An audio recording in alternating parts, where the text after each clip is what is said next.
Welcome to Bird News Network, brought to you by American Bird Conservancy, which conserves native wild birds and their habitats throughout the Americas. BNN brings you the latest in bird conservation news and ideas on how you can make a difference. This is Steve Homer reporting. The state of New Jersey has announced that it will continue a moratorium on fishing of horseshoe crabs to allow this critically important species a chance to rebound.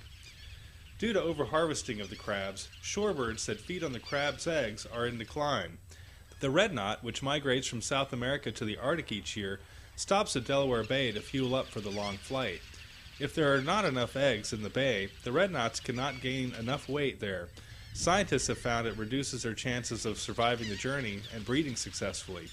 The result is that the red knot, which now numbers less than 15,000, is rapidly headed for extinction. The state of Delaware recently held a public hearing where most of the witnesses, including scientists, conservationists, and a student group called Friends of the Red Knot, spoke in favor of a moratorium. Friends of the Red Knot will continue to do our part to save the red knot roofer from extinction. You have the power to help us reach our goal by putting a complete ban on horseshoe crab harvesting in Delaware. We implore you to do your part. Extinct means forever. We need to err on the side of caution and implement a full moratorium. That's the only option that really protects the bird. We would go out with a pair of binoculars and the sky would be darkened by our Serengeti. If you to look at what is internationally ecologically significant about this region, Delaware and New Jersey, it's the Delaware Bay.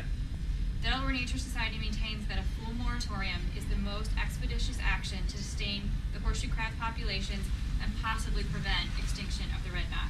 A great number of eggs are needed on New Jersey beaches, in excess of 100,000 eggs per square meter, in order to maximize foraging efficiency of red knots. Despite strong evidence in support of a full moratorium, the state of Delaware chose to limit the harvest to 100,000 male crabs. While it's regrettable that Delaware chose political expediency over comprehensive conservation of the horseshoe crab, which feed millions of shorebirds every year and directly contribute to the birding economy, American Bird Conservancy applauds New Jersey and the leadership that they've shown on this issue, and we will continue to advocate for reduced horseshoe crab take in Virginia, Maryland, and Delaware. In other news, 172 species in the continental U.S. and 38 in Hawaii have the dubious distinction of landing on the newest and most scientifically sound list of America's most imperiled birds. Watchlist 2007, a joint effort of American Bird Conservancy and Audubon, reveals those species in greatest need of conservation help simply to survive amid a convergence of environmental challenges, including habitat loss, invasive species, and global warming.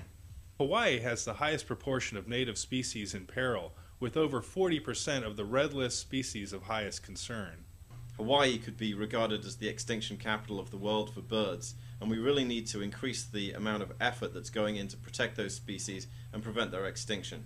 For example, the akikiki and akeki, two species which American Bird Conservancy has recently petitioned to be included in the endangered species list. We call it a watch list, but we hope people treat it as an action list. We don't want to simply watch as these birds pass into extinction. We're especially worried about birds like the red knot. It's a species that occurs on the watch list, and we're especially concerned about the rufa subspecies of the red knot. And we're taking action to get that subspecies listed as an endangered species in the United States. And we're also taking action to try to get a moratorium on the taking of horseshoe crabs in Delaware Bay. For other information about bird conservation issues, please see American Bird Conservancy's website at www.abcbirds.org. This is Steve Homer. Thanks for joining us at the Bird News Network.